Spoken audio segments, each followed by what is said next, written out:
Hello, everyone, and welcome to episode 116 of the True Crime All the Time podcast. I'm Mike Ferguson, and with me, as always, is my partner in true crime, Mike Gibson. Gibby, how are you? Hey, man, I'm doing good. How about yourself? I'm doing great. Good. I am ready to get into what I believe is going to be a very fascinating episode of True Crime All the Time. I believe you. And you got your specs on, man. I do. I picked up my new glasses this week.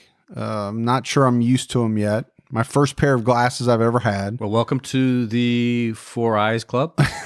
That you've been in for many, many years. 5th grade, yes. So we put out a poll on Patreon, and basically we've had a lot of new support, which is amazing. It is amazing. The numbers are staggering, the number of people. But because of that, we're probably about 5 weeks behind if we did things the way that we've always done them. Yeah. Which is basically say the same Patreon supporters on each show. So I put out a poll asking people, and overwhelmingly they said, just do half and half.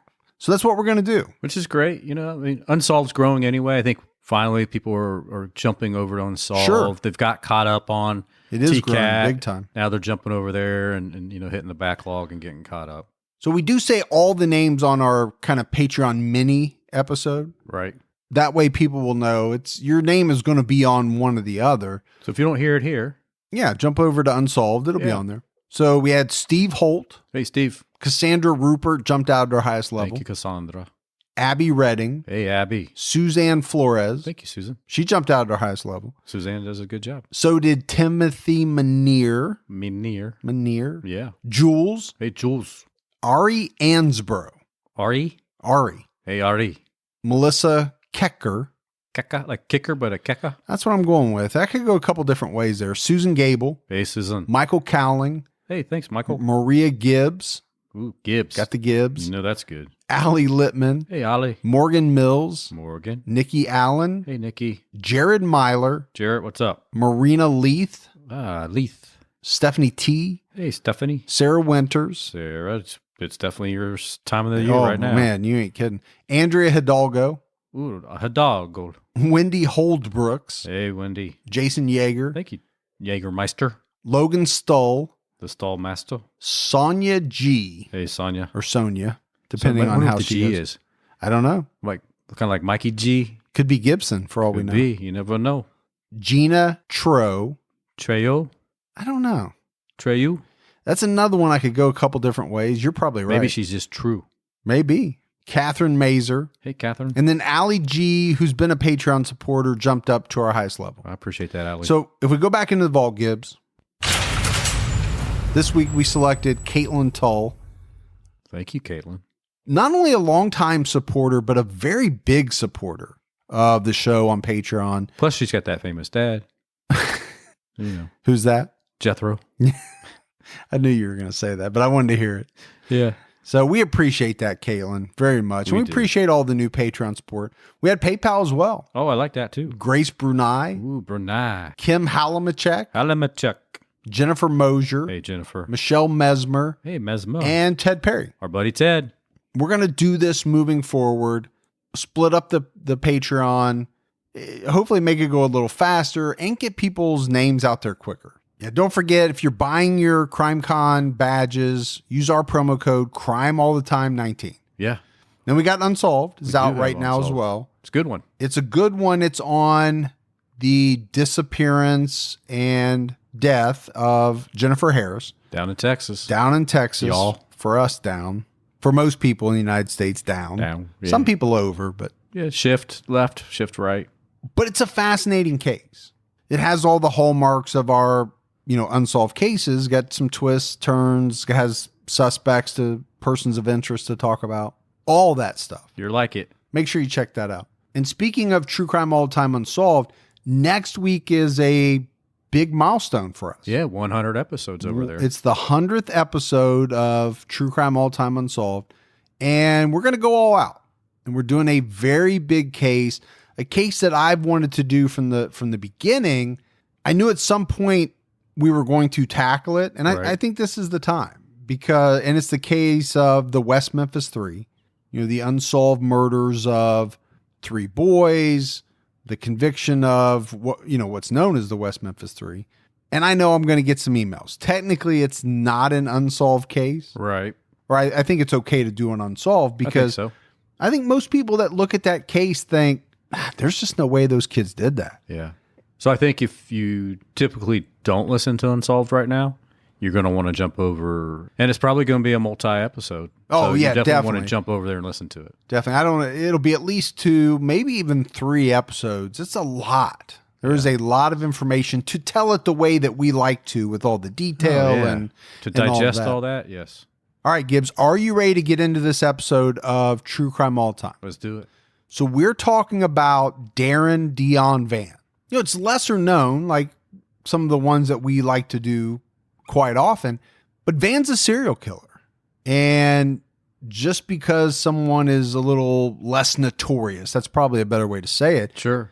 doesn't mean he was any less horrific than a lot of more well-known killers. This guy was brutal. He confessed to murdering 7 women.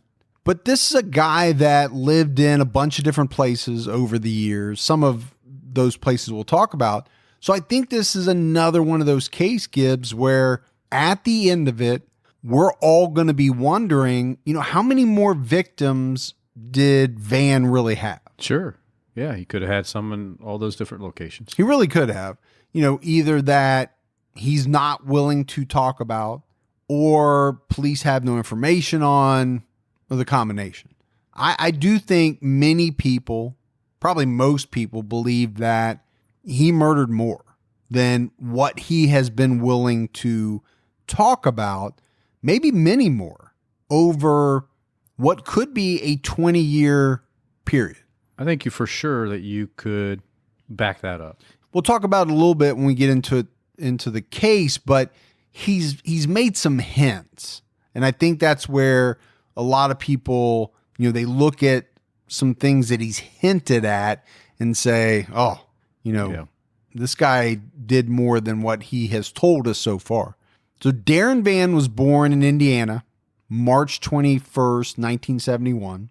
He's about our age, roughly. In the ballpark. But this is another case where there's not a ton of details on Darren Vann's background. I know he grew up in Indiana.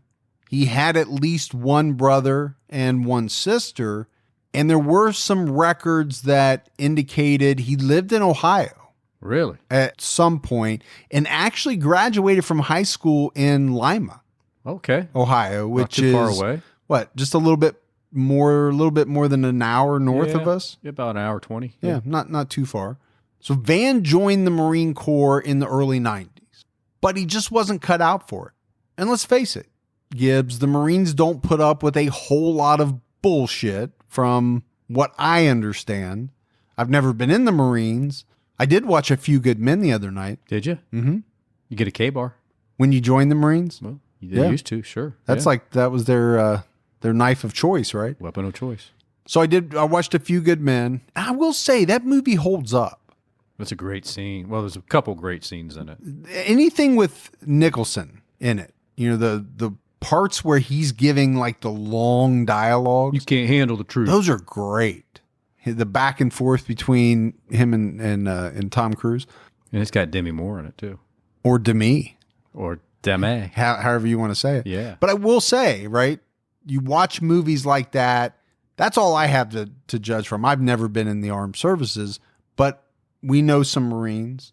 My understanding is that's not a place that you go into if you can't toe the line. The expectations are extremely high. Everything's extremely rigid. Exactly.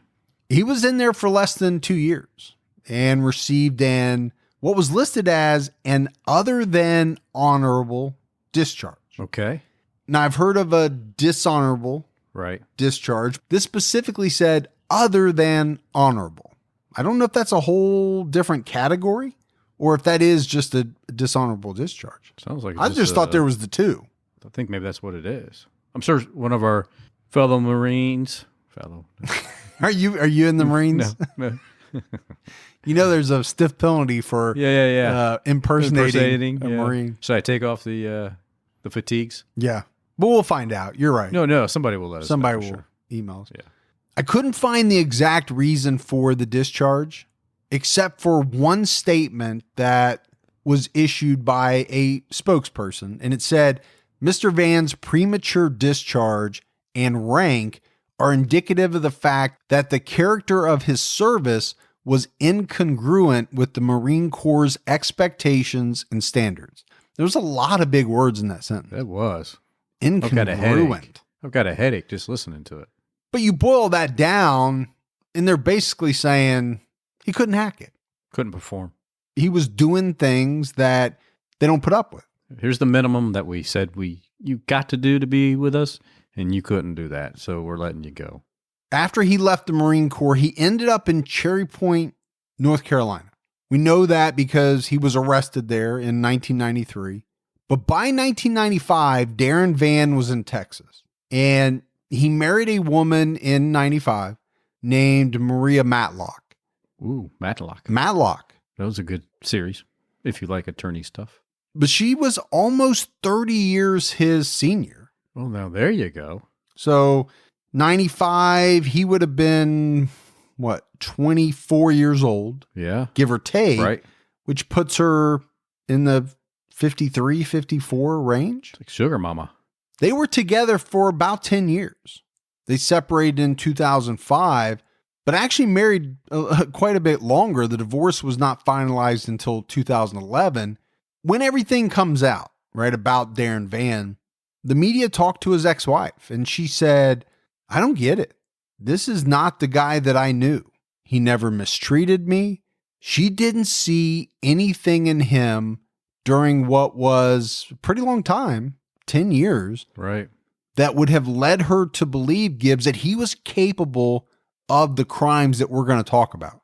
And that's just so bizarre, to know somebody as well as you think you do, To find out that they had this other side of them that was so deviant.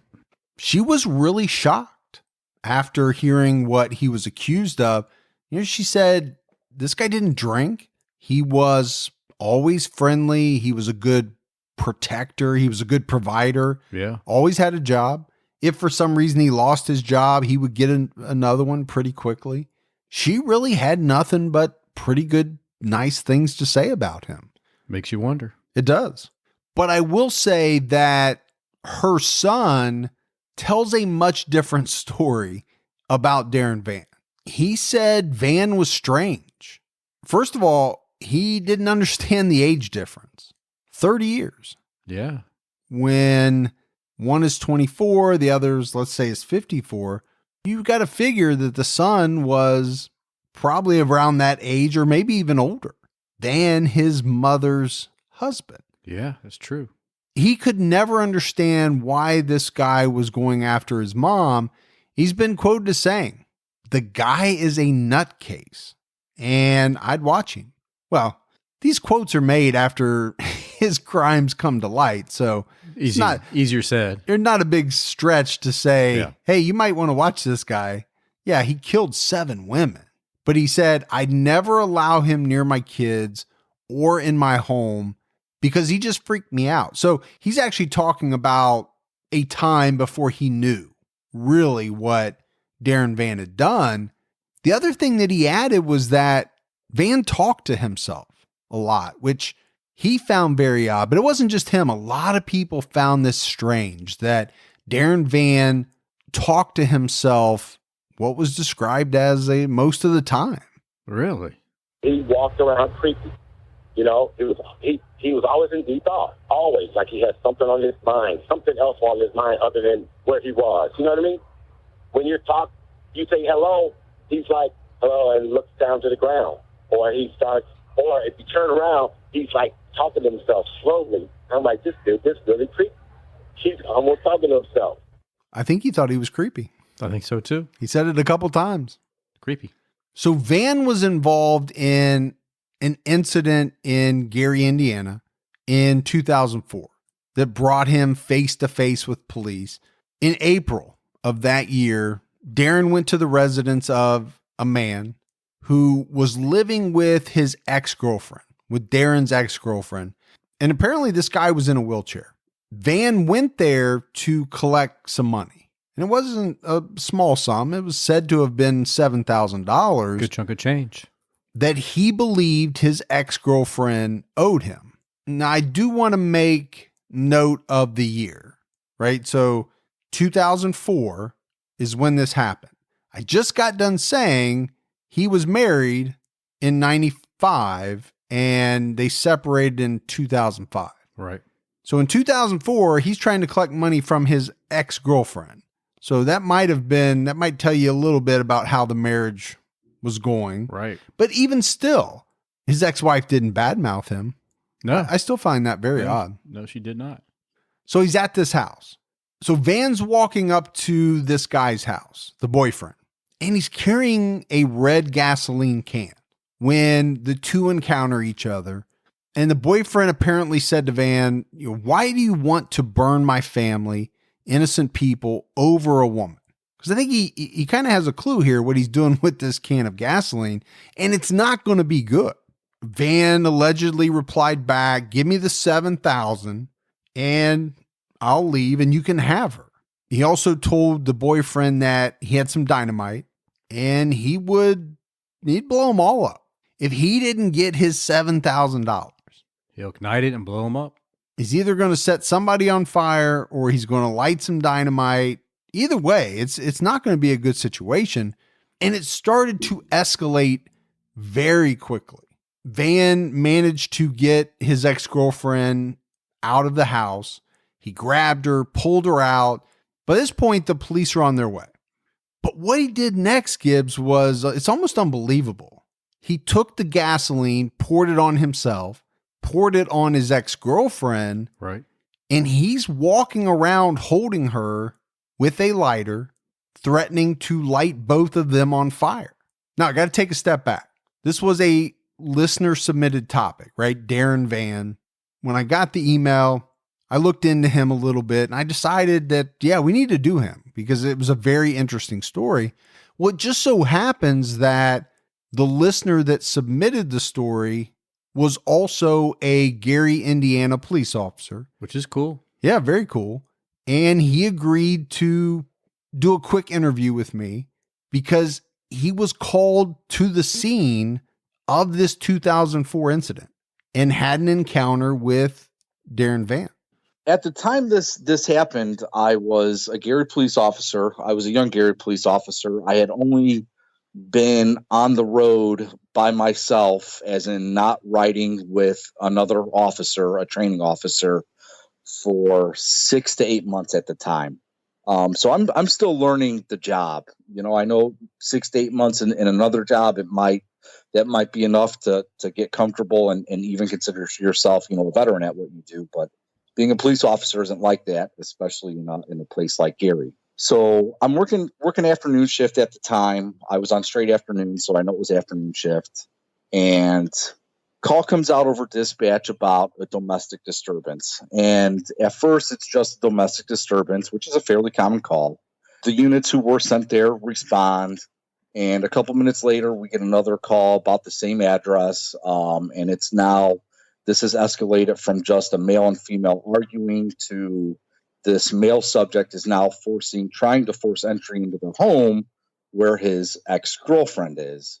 The male subject is later identified as Darren Vann. So now that this has escalated from just a verbal altercation, or what was perceived by us through dispatch as a verbal altercation, to an actual subject trying to force entry into the home, of course, most units start answering up. We're en route, whoever's available, being one of them. Gary's a large city. It takes you a couple minutes to get from point A to point B, even if you're running with your lights and sirens.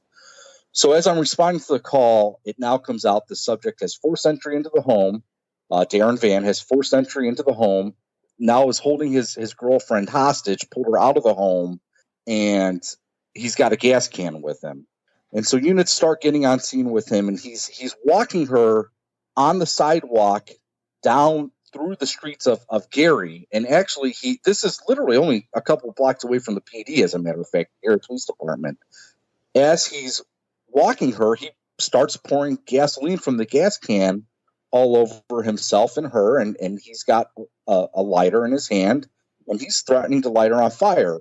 And at some point, just after he pulls her out of the house a couple minutes, I arrive on scene, and he's actually walking her across a part of US Route 20, which in Gary is the main east-west thoroughfare through the north part of the city. I mean, it's a major 3-lane, one-direction road, one-way road, 3 lanes. So we're having to block traffic because he's walking her through the city backwards through the streets, one arm wrapped around her body, and one arm or one hand holding a lighter. And eventually, there's so many cops that have arrived now. There's probably at least 20 of us that have arrived. He realizes that there's nowhere he could go. So what he does is he walks himself and backs himself up between the alleyway of 2 houses. And when I say alleyway, it's really not like an alleyway to drive a car. It's, what some cities you would call a gangway, just a piece of sidewalk between 2 brick walls of homes that's big enough for, a person to walk through. There's actually a picture of him holding her like this you could see a brick wall behind him. That's one of the houses. So at that point, we have at the time a captain who's on the SWAT team. He shows up and he gives me a shotgun filled with beanbags, and he tells me to go take up a position at the one end of the alley, the gangway, and if I get a shot, to try to take a shot. And in the meantime, another officer shows up, and he actually is able to talk Darren Vann down and release the female subject and bring this whole ordeal to a close. But I mean, I've seen a lot of crazy things as a police officer, and in Gary too. This was one of those calls that really just, it always stuck with you. And at the time, this was before Darren Vann had started his killing spree, at least, we all think. It was an interesting call. It was like, holy cow, I can't believe that just happened, but it wasn't, it was almost just an every other day thing. After it was done, it was early in our shift. After it was done, we all talked about it. The detectives came and they took Darren to the police department and they booked him on his felony charges. His girlfriend at the time was given medical treatment, and the rest of us, we all just there were other calls to answer. Gary's a big city, so, it was on to the next call after that, not giving any thought to the fact of, years later, I would turn on the news and here's this same man that, we were involved in this call with, who is now under investigation for being a serial killer. It was pretty crazy. So I thought that was cool, Gibbs. You and I don't do a lot of interviews on True Crime All Time, or Unsolved, really, for that matter. Right. But, since he suggested the episode and had this personal experience, I thought it'd be really cool for him to talk about it. He did a good job. And so I want to thank him and thank his mom too, because his mom is the one that turned him on to the podcast. Oh, that's awesome. Yep. All right, Gibbs, let's take a quick break to talk about our sponsor, Audible. Now, listen, we know that reading can make you a better person. It can make you smarter, but we have a podcast audience, and we've heard people like to multitask. They like to do things while they're listening to the podcast. That makes Audible perfect for this group. With Audible, you get access to an unbeatable selection of audiobooks, including bestsellers, motivation, true crime, thrillers, and so much more. They have the largest selection of audiobooks on the planet. Right now, I'm listening to Past Tense. I'm a huge Jack Reacher fan. Past Tense is the newest book out, just came out a few months ago from Lee Child, a continuation in the Jack Reacher series. But with Audible, you can listen on any device, anytime, anywhere, just like you do with the podcast. You'll also enjoy easy audiobook exchanges, rollover credits, and an audiobook library you keep forever, even if you cancel. So check it out. Go to audible.com/true crime and get started with a 30-day trial. Or you can text true crime to 500-500. So that's audible.com/true crime or text true crime to 500-500. audible.com/true crime. In a year's time, a lot can change with our podcast, especially with the type of merchandise that we offer for sale. Every business has a lot that has changed over the last year. If you have a growing e-commerce business, you can relate. But that's why I love ShipStation. They make it so easy to automate shipping tasks and manage orders in one simple dashboard. You can effortlessly scale your business with smart features and automations that boost efficiency while bringing costs down. It's the fastest, most affordable way to ship products to your customers with discounts up to 89% off UPS, DHL Express, and USPS rates. Over 130,000 companies have grown their e-commerce business with ShipStation, and 98% of companies that stick with ShipStation for a year become customers for life. Scale your e-commerce business with the shipping software that delivers. Switch to ShipStation today. Go to ShipStation.com and use code TCAT to sign up for your free 60-day trial. That's ShipStation.com, code TCAT. So Vann made a deal with prosecutors and he pleaded guilty to misdemeanor residential entry. So they dropped a charge of intimidation, which would have been a felony, and he was sentenced to a year in jail and a year of probation. Misdemeanor residential entry. Fancy. Where's the I poured gasoline on somebody and threatened to light him on fire part? But Yeah. I get it. They have to do that stuff. But with Darren Vann, it's not going to take him long to violate his probation after he got out, after he had done his time. In 2005, he was sentenced to another 90 days in jail for a probation violation.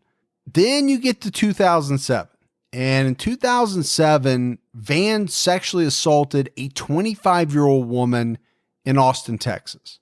So apparently what happened was this woman went out to a home where Vann was living on a service call for whatever company that she worked at. Okay.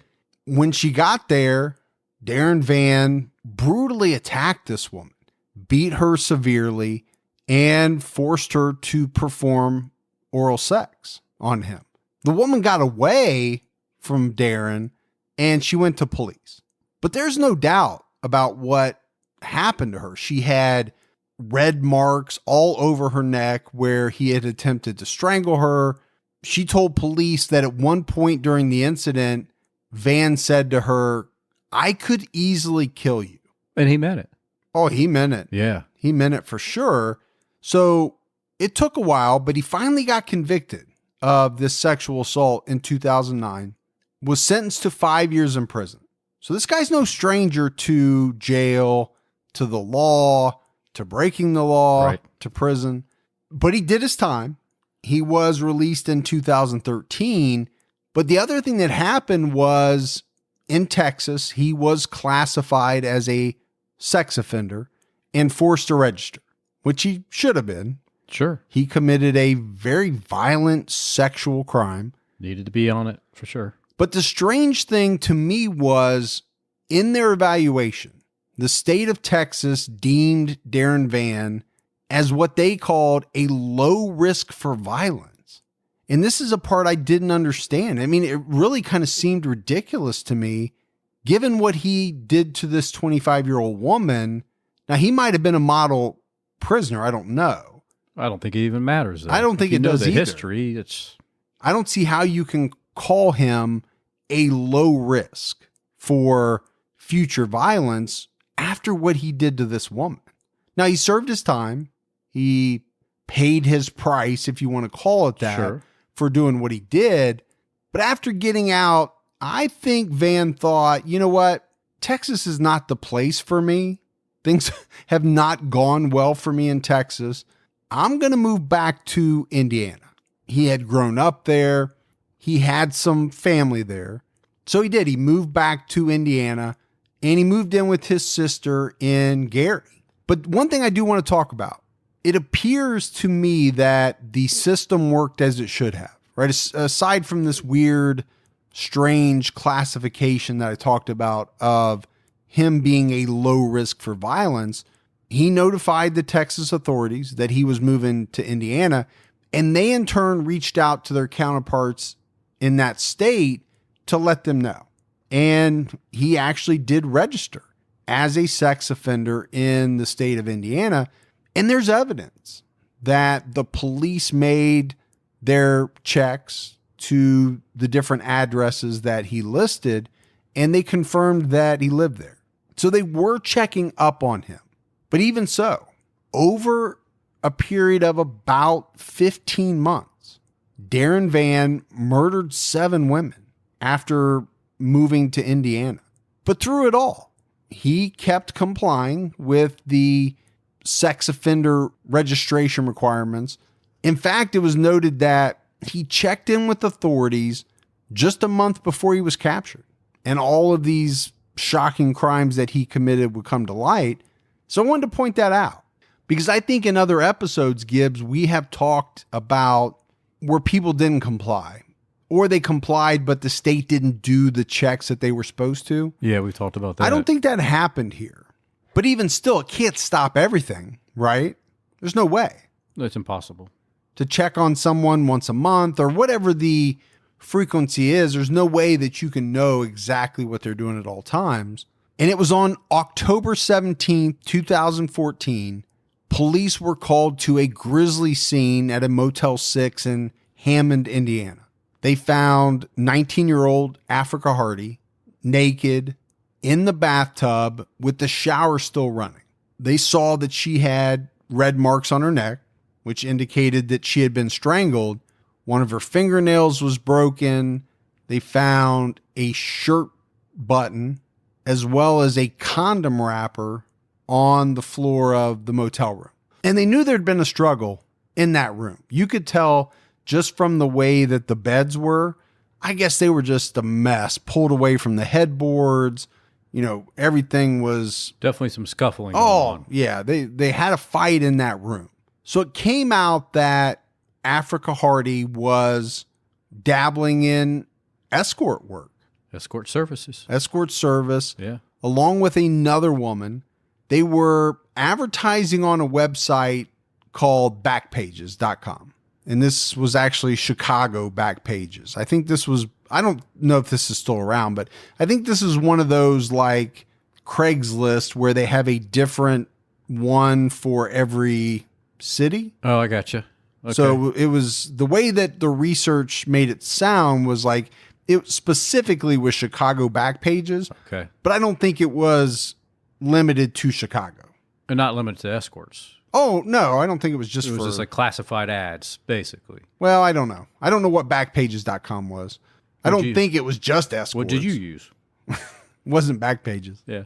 But this is what they were doing. They were essentially running, these 2 women, running a little escort service by advertising on this Backpages.com. So this other woman that was working with Hardy in the business, she got worried. Because, you know, Gibbs, they probably had a system where one was supposed to notify the other after, let's say, they met a client. Well, Africa didn't reach out, and her friend tried to get a hold of her multiple times. No response. Texts, phone calls. And then at one point, the woman received some strange text messages that said they were from Africa, but she knew they weren't. Didn't sound like her. You know, it wasn't the way that she would have talked.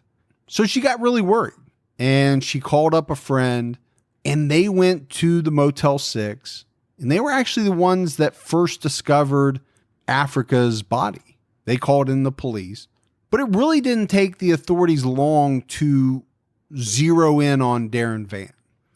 For one thing, this woman had his cell phone number. He had used his cell phone to call the number that they used to advertise.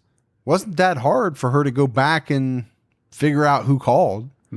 Pretty simple process of elimination. Yep. So she was able to give that to police. Now, what I did find interesting was that she remembered this guy calling. I think she had taken the call, and she said that the man used the name Big Boy Appetite. Big Boy Appetite. I don't know if it was on a call or on the web. I'm not sure how, but it came out that he was referring to himself as Big Boy Appetite. Well, kind of similar to yours. I do have a big boy appetite. I don't think the way that Darren Vann had a big boy appetite. No, I think it's much different. I do when it comes to pizza, things like that. Yeah. You know.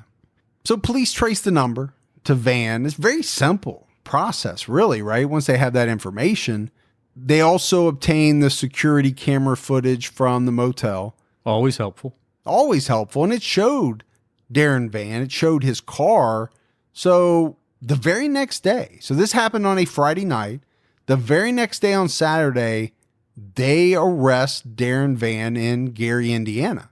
And it didn't take long during the police interrogation for Darren Vann to admit to the murder of Africa Hardy. They had a lot of evidence against him. The cell phone number, the surveillance video footage. I talked about the button that they found in the motel. Well, it just so happened that he was wearing the same shirt the next day when he was arrested, and it was missing that button. Take same button. Yeah. Yep. Probably should change your shirt, at least daily. Just like you do your boxers. And especially after you commit a heinous crime. Yeah, I mean, I would have burnt the shirt. Well, don't tell everybody how you do your stuff. No, I'm not. I mean, they listen long enough. They know some of my inside. Some of your strategies. Yes. So Vann reportedly told police officers that he, quote, messed up, and added that he was shocked at how quickly they were able to locate him. He messed up, Gibbs. Well, everybody makes mistakes, but Yeah, killing a 19-year-old woman is just a tad bit more than messing up. it's huge, man. It's life-changing for everybody. And it's going to be, and we'll talk about Africa's Mom a little bit, but it struck me that that's the word he used in confessing to the murder. Hey man, I messed up. I messed up, man. Just had a bad day. I mean, that's what you say when you transpose a number on a report at work. Why are we talking about me again? Well, We always go back to me. but right, you say something like that. Oh, that's my bad. I messed that up. Yeah. You don't say that in talking about the murder No. of someone. Gee, sorry. But again, did he view it as that much different? I don't know. Maybe he didn't. Maybe that's why he used those words. Well, and I think we've covered enough of these terrible, terrible killers that some of them don't. They just don't have that feeling. They don't have that remorse. They don't. It's like That they've really done something Yeah. wrong. sorry, It's like when you misplace something. Sorry, it's how they're with this. Sorry.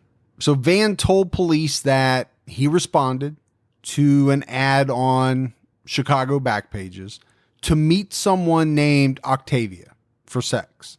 He said they began having sex at the motel room, but that the woman, who was Africa Hardy, she started to fight him when the sex got a little rough, or probably a lot rough. I shouldn't say a little rough. And those were his own words. I think he initiated that. She didn't like it.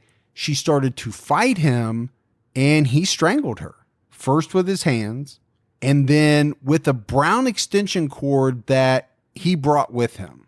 So let's talk about that. Heat of the moment, you do something horribly wrong, strangle someone with your hands. Yeah. You don't, in the heat of the moment, bring an extension cord with you beforehand.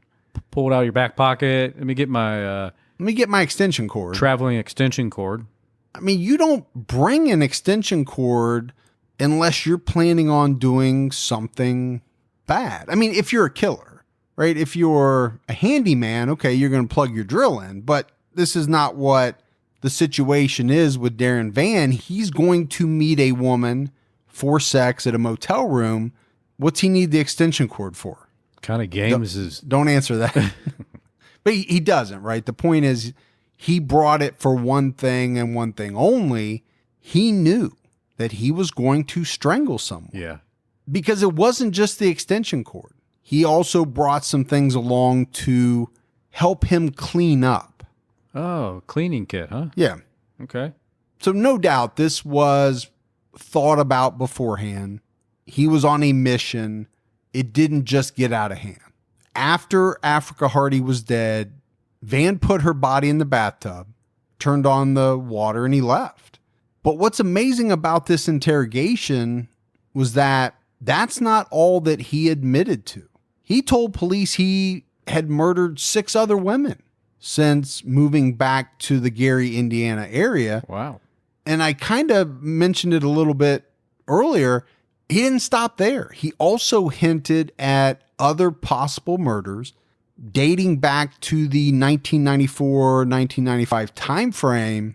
And that's why people think, could this have been 20 years worth of murders, whatever that number may be? Right. 1 a year, 10 a year, who knows? He admitted to murdering 7 women in 15 months. Yeah.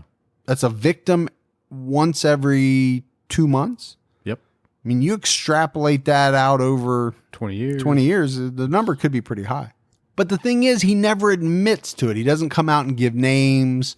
He hints at it. But I want to talk about Gibbs, how quickly everything moved from the police discovering Africa Hardy's body on a Friday night, really. I think it was like 9:30. Right. The very next day, they arrest Darren Vann and he confesses. He starts telling them about these other women that he murdered.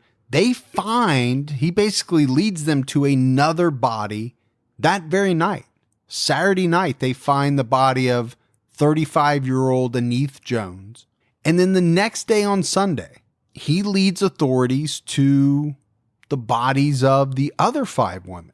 So in a weekend, all of this happens from Friday night to Sunday. The speed of it is astounding. Yeah, it's so rapid. So we've mentioned Gary, Indiana a couple times. I want to talk about Gary just a little bit. Been through there many times. Yeah, I have too. And I think being as close as we are, we've heard the stories about Gary. Probably a lot of people around the country have. During the late 90s, it was routinely called the murder capital of the U.S. Now, not in sheer numbers, but per capita. The murder rate there was off the charts. So then you get to 2014, the year that Vann is caught. Gary, Indiana had a population of about 80,000 people, which was down from, let's say, 180. It's a big drop. Yeah. People didn't want to hang out there. Well, it was a kind of a thriving steel city at one point, and then it declined. Yeah, I mean, it definitely fed the auto industry. It's not the same as where we live, but, when General Motors pulled out of Dayton, Ohio, it hurt. It made a huge difference in people's lives. But that's not the part that really blew me away. The part that blew me away was that in 2014, it was reported that Gary, Indiana had as many as 10,000 vacant, abandoned homes. And they said the poverty rate in the city was about 40%. Well, those are strong numbers. Those numbers are astronomical. You've got a population of 80,000 people and you have 10,000 abandoned homes. And that also means that 30,000+ people are living below the poverty line. That's scary, man. I mean, we've seen, I know I have, and I believe you have too, with our jobs. Previous job, for me, is just streets of rows of abandoned homes. I mean, literally, you could drive down a stretch of neighborhood and just see one after the other. Yeah. And every now and then you'd find just one that somebody was still living with, but all the other ones are empty. So I mentioned they lost about 100,000 people, right, over the years. So that's part of it. That's how you get so many abandoned homes. But the other thing was losing that many people, that's losing a lot of taxes. No, it's killing the city budget. So they didn't have the money to demolish all of these abandoned houses. They even developed a program where they were offering them up for sale for like $1. They just wanted some warm bodies in there that were going to pay the taxes on the property. Fix it up, do whatever. You can get any of these houses you want. You can buy this whole street if you want for about $12. Every house on the street. They were in a bad way. But the reason I bring it up is because as Darren Vann is telling authorities where to find all these bodies, that's what he used. He used this massive amount of abandoned houses to hide his victims. Police held a press conference, and I want to play just a little bit of that where you can hear the police chief talking about the victims. Beginning with locations where they were found, the 6 Gary victims. 413 East 43rd Avenue, victim identified as 35-year-old Maryville resident Aneeth Jones. The second one, 1800 East 19th Avenue, victim identified as 28-year-old Gary resident Taria Beatty. Third one, 2200 Massachusetts, victim unidentified African-American female. The fourth one, 4300 Connecticut, victim identified as 36-year-old Gary resident Christine Williams. And 2 victims found together, 400 East 43rd Avenue, 2 unidentified African-American females. All the victims were found in Gary, except the one, obviously, at Motel 6 in the city of Hammond. So this was pretty early on after he had admitted to the murders. It was days after. They hadn't even identified all of the victims yet. The one thing I didn't like about that clip was the chief keeps saying the next one. He keeps saying one, this one, that one, in referring to the victims. I thought it was a little impersonal, but Yeah. that's maybe me nitpicking. So they haven't identified all of the victims. It was said that some of the bodies were significantly decomposed, which made, identification pretty tough, but they eventually would identify all 7 women. Police were using cadaver dogs around the neighborhoods where the bodies were found. They were looking for more victims. I think their thought process was, okay, he's told us about 7 victims. What's he holding back? What's he not telling us about? But they didn't find any. So I think at least in the areas that they searched, he was pretty truthful. Obviously, he was truthful about 7, Right? Because they found 7 victims. So Darren Vann was charged with the death of 19-year-old Africa Hardy and 35-year-old Aneeth Jones. Hardy was from Chicago. Jones was from Maryville, Indiana. The other women that he admitted killing were 27-year-old Tanya Gatlin from Highland, Indiana. And then the rest were all from Gary. 28-year-old Tierra Beatty, 41-year-old Tracy Martin, 36-year-old Christine Williams, and 52-year-old Sonia Billingsley. But he wouldn't be charged with these murders right away. Just the 2. It would be years later that they would charge him with the rest. So we talked about how Vann called this backpages.com number Right. to set up a date with Africa Hardy. She was only 19 years old, Young one. barely out of high school. She had lived in Colorado for a number of years with her mother. She really just only recently had moved back to Chicago before this happened. Her mother had no idea that she was involved in an escort business Right. in Chicago. Probably most mothers don't. No, and she was shocked, obviously, not only that her daughter was dead, but that police and the media were saying these types of things about her. But she said something that you and I often talk about. As all this stuff came out in the media about her daughter, she said, you know what? It doesn't matter. She was shocked about finding out that she was doing this stuff, and she said she didn't raise her daughter like that, but that was her baby. And didn't matter what she was doing. She didn't deserve to die the way she did, regardless of being an escort or whether it was against the law or any of that. Who cares what you're doing? It doesn't give anybody a right to kill you. Her mother had expected Africa home for Thanksgiving the following month. And it was heartbreaking. She said, she was my best friend. When I didn't have anything, she was all I had. I can't tell her I love her anymore. I can't give her hugs. I can't give her kisses. Mom and daughter bond, man. It's pretty, it can be very, very strong. yeah. Mom and daughter at one moment could be at each other's throats, and you could be shaking your head like, this is bad. And then go get a glass of water and come back and they're laughing about something. So I'll tell you what happens in my house because I have 2 daughters. They go at it. right? One of my daughters will be going at it with my wife, and they're just arguing with each other. Right.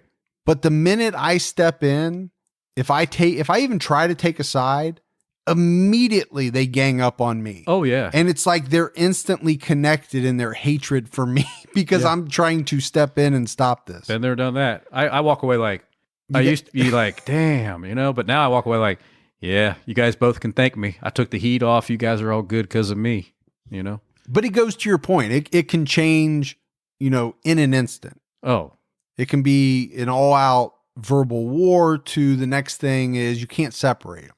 Folks, did you know that every year, over 1 million Americans are diagnosed with diabetes? That's why GoodRx is here to help with 20 popular diabetes medications for less than $20. GoodRx is free and easy to use. Just search for any prescription on the GoodRx website or app, get your coupon, and then show it to the pharmacist. Check GoodRx to save up to 80% at pharmacies near you, including Walmart, Walgreens, CVS, Publix, Albertsons, Kroger, and many, many more. Remember, GoodRx works whether you have insurance or not. And even if you have insurance, GoodRx could beat your copay price. Whether you're refilling a diabetes medication or picking up any other prescription, don't forget to check GoodRx. I've been using the service for 2 or 3 years now, and it has saved me a lot of money on my diabetes medication. For savings on diabetes medications and other everyday prescriptions, check GoodRx. Go to goodrx.com/TCAT. That's goodrx.com/TCATT.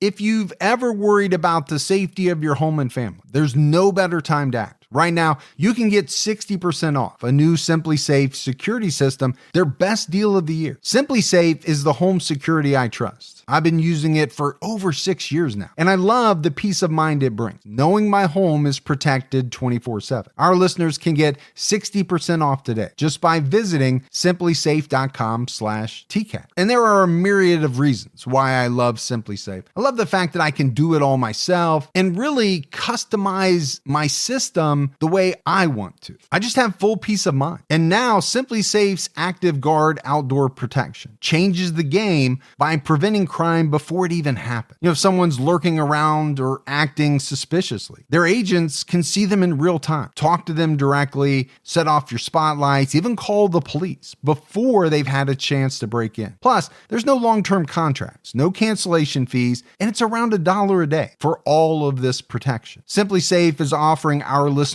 exclusive early access to their Black Friday sale. This week only, you get 60% off any new system with a select professional monitoring plan. This is their best offer of the year. Head to simplisafe.com/TCAT. That's simplisafe.com/TCATT. There's no safe like SimpliSafe.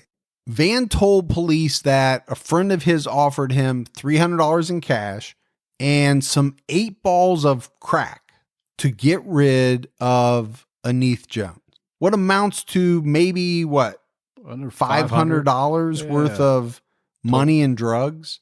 He killed a woman. Now, he was a killer, so he probably wanted to kill her anyway. So what Vann told the police was that the friend had some kind of court date coming up, and apparently Anith Jones was set to play some type of role. Either she was going to testify against him, something that the friend didn't want to happen. She was last seen on October 8th and reported missing 2 days later. Well, they would find her car just about a half mile up from where Vann lived, abandoned. They found abandoned. But of course, at that point, they didn't know who he was. I mean, they didn't know he was a serial killer. They weren't looking for him. Vann told police to go to a specific abandoned house and look under some tires and a teddy bear. And that's where they found the body of Anith Jones. He admitted meeting her at a house for sex. He strangled her with the same brown extension cord that he took and used on Africa Hardy. Then he put the body of Anith Jones in a garbage can and transported her to the abandoned house. So he didn't kill her there, but that's where he ultimately left her body, underneath tires and a teddy bear. Christine Williams was a mother of 4, and she hadn't been seen or heard from since February of 2014. But like we hear in a lot of cases, Gibbs, she was never reported missing. Her family later came out and said that she often disappeared. So they had been through this many times before, and they thought it was like any of those other times. She would come back whenever she was ready. Yeah, it's kind of like the Unsolved we did last week, where they just thought the young girl ran away again. Yeah, very similar. But the problem was she didn't come back because she met Darren Vann. Bad person. Yep. Police found her body under some plastic sheeting in an abandoned house, right where Vann said they would find her. He said he beat Christine to death because she owed him money for drugs. Then you talk about Tierra Beatty. She was a 28-year-old mother of a 2-year-old son. And in an interview, her mother said that the last time she talked with her, she was crying. And she said she was scared, but she didn't say why. And with this one, you had the same problem, right? The family was used to her disappearing now and then for extended periods of time and then reappearing. So they just thought this was another one of those occasions. The difference with Beatty was that her mother said in interviews that she had a mind like a 12-year-old. She was very trusting of people, and that made her vulnerable. And people can pick up on that, and they can play that to their advantage. And I'm sure maybe that's what he did. I'm sure he did, because he told authorities that he lured Tierra Beatty to the abandoned house where police later found her body with the promise of crack in exchange for sex. He strangled her with a rope. But again, she had a mind like a 12-year-old. She had some mental deficiencies. There's no doubt about it. In reading some of the things that her mother has said about her, they loved her. She was very sweet, but she was too trusting. She never thought that anyone would ever do anything wrong to her as long as she didn't do anything bad to them. Right. That's the way she trusted people, as in, as long as I don't hurt anybody or say anything mean to anyone, they won't hurt me. But we know that's not the world we live in. It doesn't work that way, unfortunately. Darren Vann strangled both Sonia Billingsley and Tanya Gatlin with some type of rope. They were the victims that were found in the same abandoned house. I think you heard it in the clip. It was said that you could see this house from the house where Anith Jones's body was found. So very, very close. Billingsley was reported missing by her family right away. She was a little older than the other women. She was 52. She had a 30-year-old daughter who was on her own. Sonia lived with her mother in order to take care of her. She didn't drive. And it was on a Friday morning in February of 2014, very early in the morning. It was, I think, like 7 o'clock in the morning. She got on the bus and went to the grocery store to get some groceries. She got back home around 8:30, and it was said that she made a phone call, and then all of a sudden she left the house in a hurry. And her daughter told papers that she still had curlers in her hair. So they knew that she didn't plan on going somewhere for very long. She wasn't planning on being gone for a long time. She hadn't even taken the curlers out of her hair. She just jotted off to take care of something really fast. Yeah. But that was the last time they ever saw her alive. And with most of these women, if not all of them, Gibbs, the families didn't find out what happened to them until the Darren Vann story broke. Can you imagine? Can't. And I never even saw, I don't know if they were all contacted by the authorities, because I have to imagine that the media broke the story very quickly. It wouldn't be out of the question for some of these families to maybe have heard it before the police could even call them. I don't know. I'm speculating. Either way, it's horrible. Yeah. But I think to hear about your daughter, your mother, your sister, your aunt's death on the news like that, for that to be the first way that you're notified, if it ever happened that way, that would be horrible. It would be horrible. Tanya Gatlin was a mother with a 2-year-old son, just like Tara Beatty. Her mother last saw her in January of 2014. Tanya struggled with addiction for a long time, about 10 years. But her family said she was a fun-loving, very sweet person. They said when she wasn't doing drugs, which I think was mostly crack, she was great. They loved her. But when she got on the crack, Messes people up, man. she would disappear. And because of her addiction, she couldn't take care of her 2-year-old son. The state actually took him away, gave him to her mother. But again, because of this, much like some of the other women, she would leave for extended periods of time. Her mother said that sometimes she only showed up for holidays. Wow. Or, special events. So at first her family wasn't concerned. They didn't file a police report. They had gone through this a lot over 10 years is my assumption. But then she didn't show up for her son's birthday. And they knew that wasn't right. That's when they knew they had a bigger problem. Yep. That's when they began to worry. Vann told police that he lured Tracy Martin to the house where her body was later found, much in the same way as Tara Beatty. I think it was based on the idea of sex for money. He beat her. He strangled her. Unfortunately, I couldn't find much information on Tracy at all. She was released from prison on June 26th and reported missing 5 days later. She never reported to her parole officer as she was supposed to, and that's obviously because she met Darren Vann and he killed her.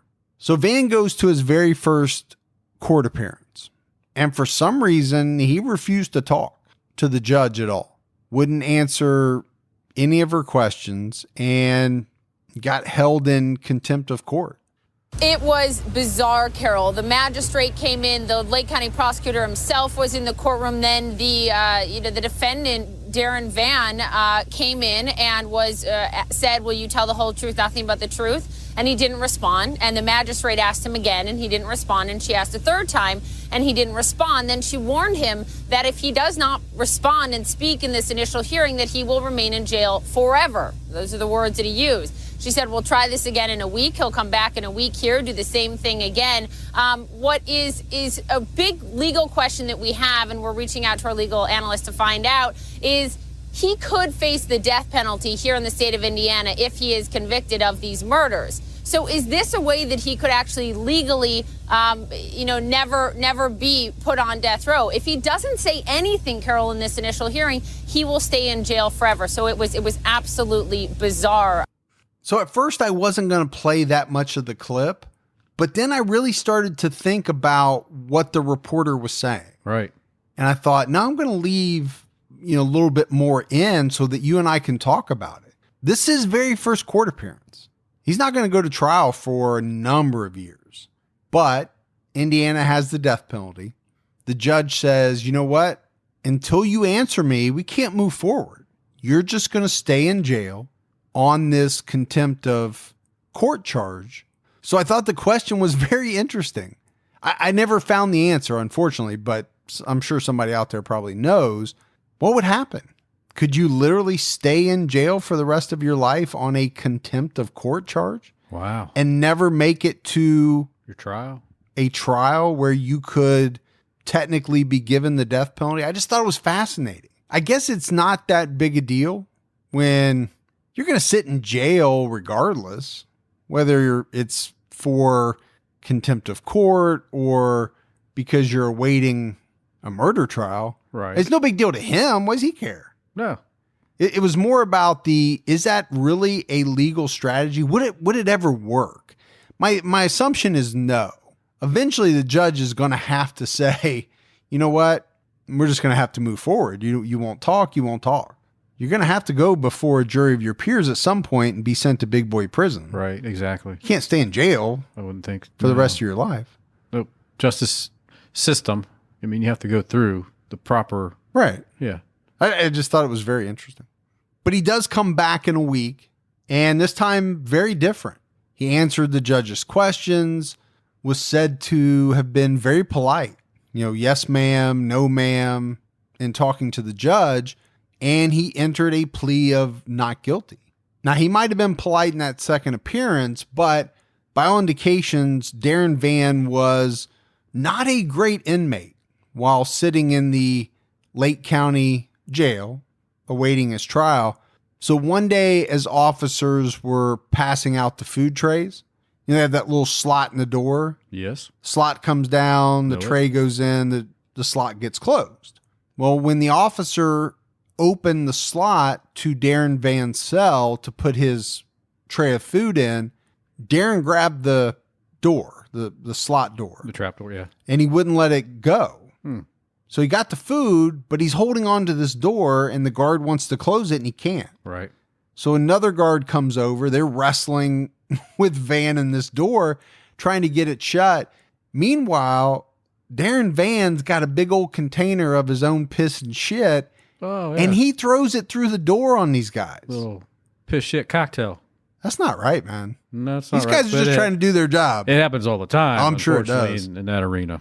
A little Silence of the Lambs action. That was even worse, but Yes. well, yeah, that was even worse. But this couldn't have been good. Nobody wants body Any body fluids thrown on them. They're like, Well, there's a freak out there somewhere that's like, no, I would. I mean, I just think about these guys, they're trying to do their job. There was no indications that they were mean to him or had done anything to him that I could find. They're just trying to do their job, deliver food, and the next thing you know, they're taking a shower probably real quick. Really quick. So he caught additional charges for that. And on top of that, he got some more charges because a woman came forward with some information about an incident that occurred in 2014. The woman said that she was working as an escort at that time. She had a drug habit. She was doing that to get her drugs. She arranged to meet Darren Vann for sex on February 19th, 2014. As soon as she got to their agreed upon meeting place, He pulled a knife, man. he did. Pulled a knife on her, put it to her throat. He tied her hands behind her back, and he raped this woman several times. So authorities added rape. They added attempted murder charges to what he was already facing. Again, he's facing murder charges. He's facing the death penalty. I'm not so sure he was worried about those additional poopy charges or the charges related to the sexual assault that he committed, early in that year. Right. But I don't doubt for 1 minute, Gibbs, that he did it. There's no doubt in my mind that this woman that came forward was telling the truth, Well, sure. knowing everything that we know. So the prosecution did seek the death penalty. Vann's attorney was fighting that. They argued that it was unconstitutional. They got shot down at a couple levels, a couple court levels. It's just going to delay the trial, though. And it did for a long time. Yeah. I mean, that fight alone made it all the way to the Indiana Supreme Court. Now, they ultimately denied to take that case. But as you said, all it did was delay things for a long period of time.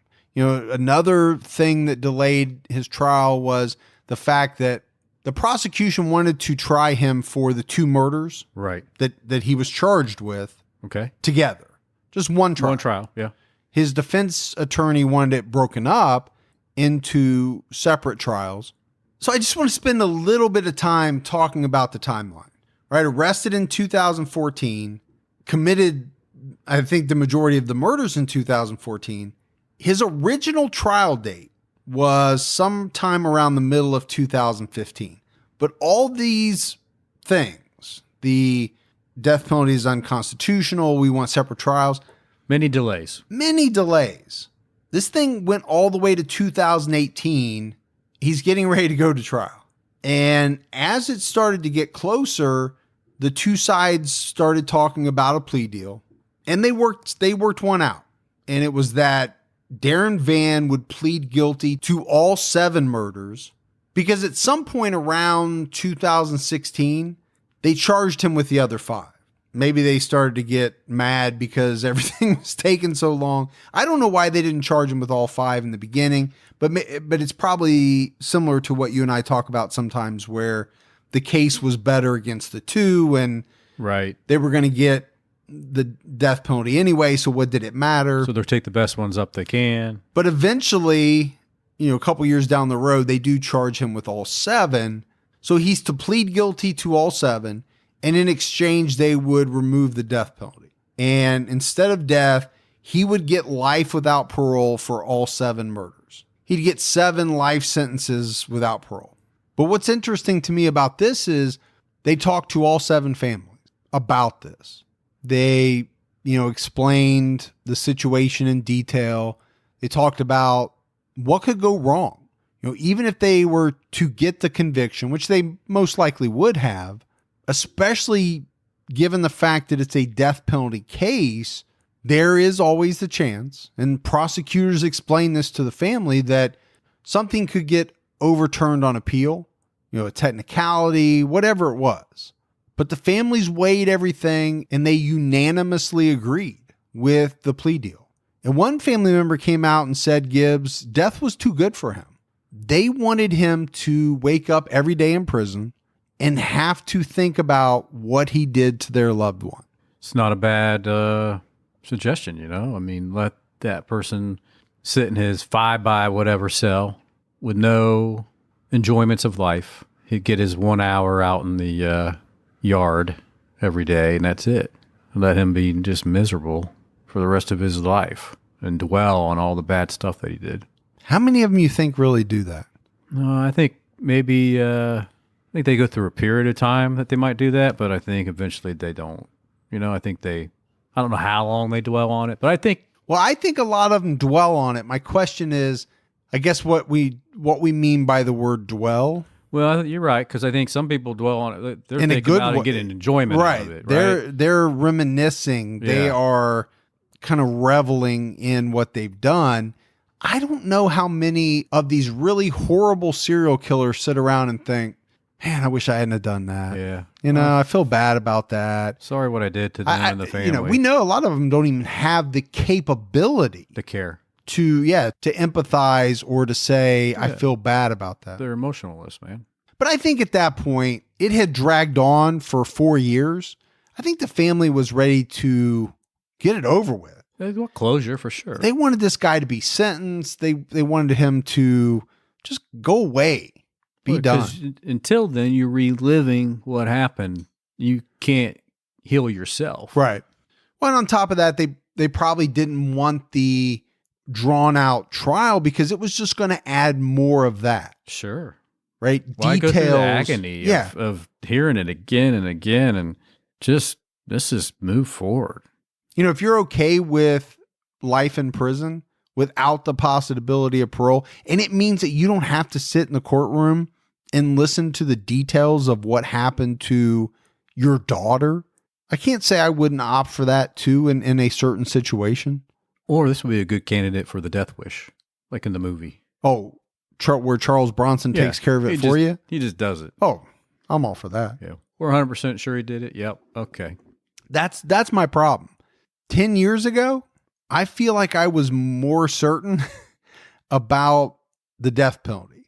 Today, with advances in DNA, there's too many people that they're finding out didn't commit these crimes. Yeah. It scares the bejeebies out of me. But when they raised their hand and said, I did it, and here's the bodies, go find them. Well, That. But, counter argument, there have been a lot of people that have said, yeah, I did it. Yeah. But I'm not saying they led police to the bodies. I think that's the difference, right? Yeah. I mean, you got to be careful because people just want notoriety. Sometimes they just want to be that person.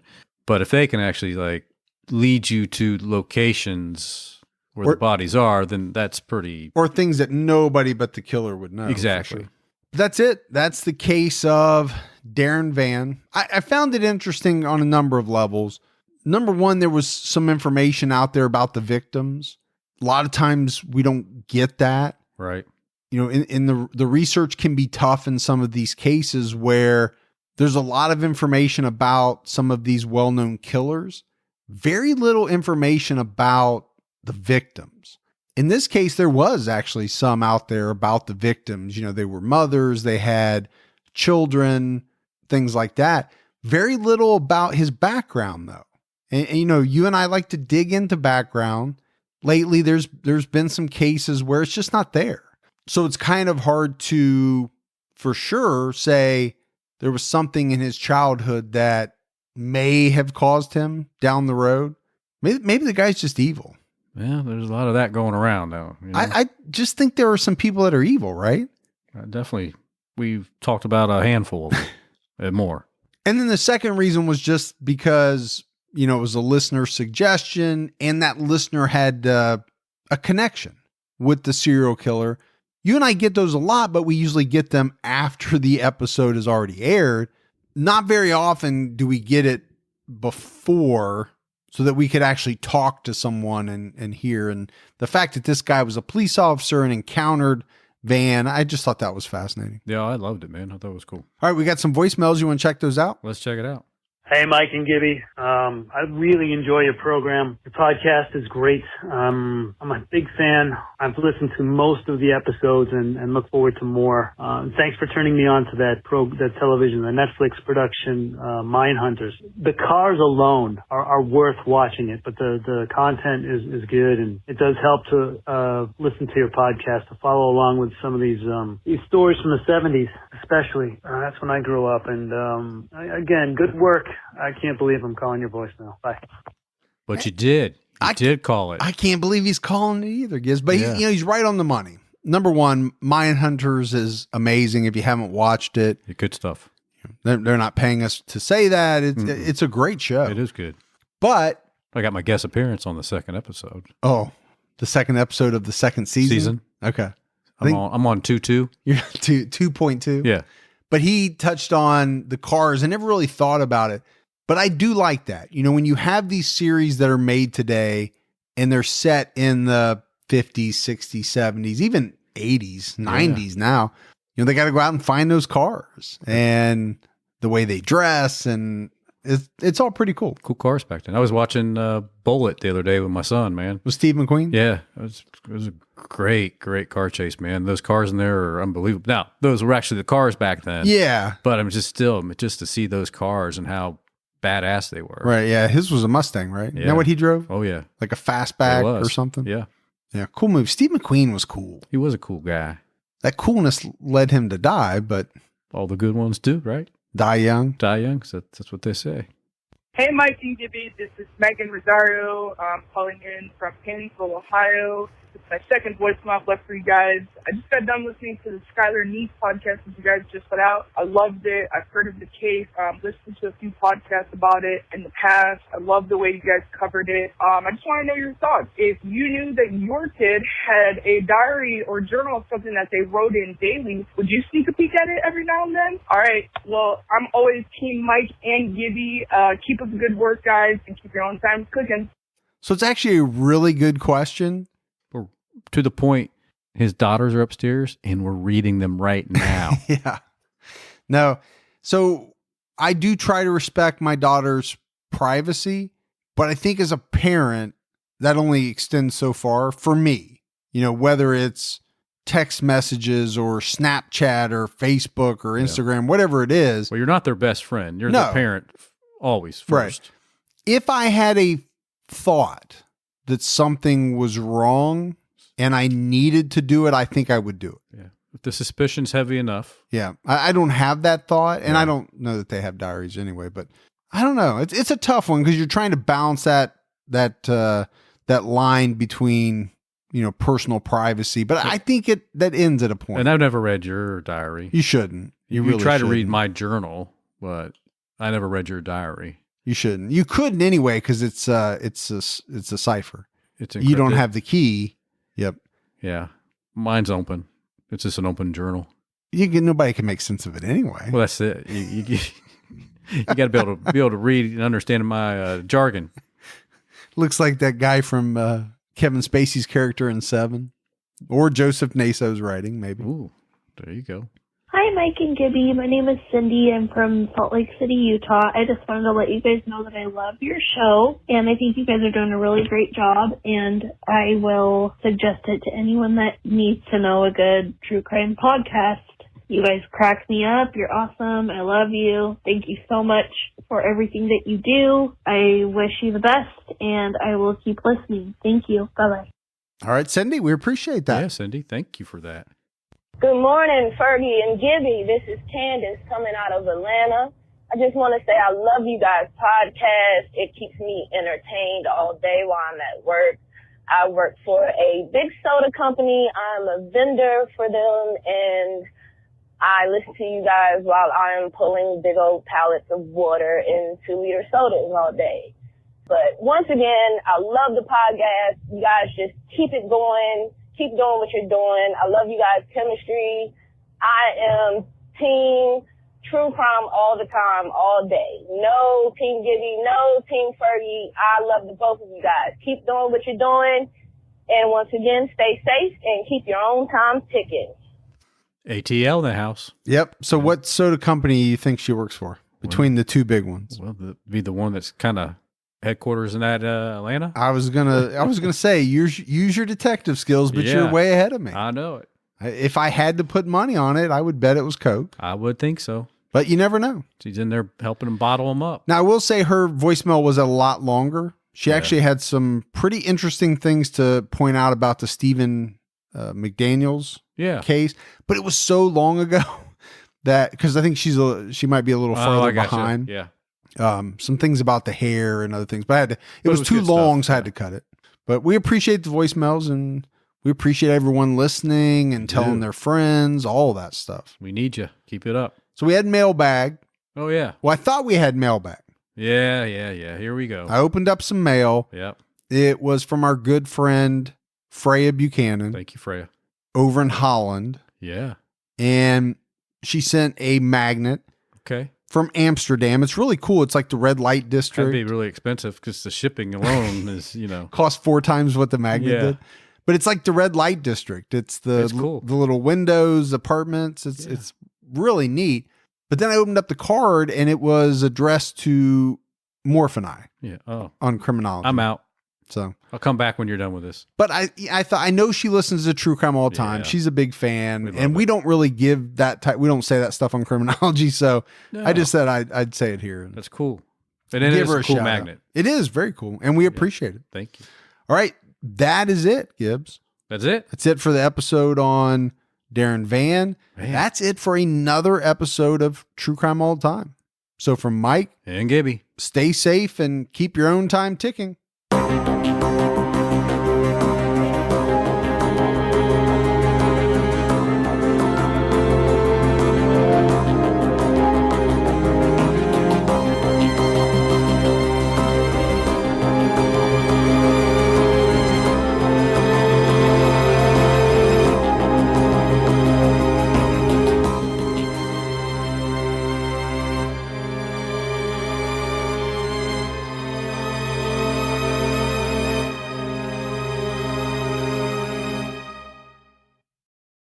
This woman is so adept at being a criminal, it's not funny.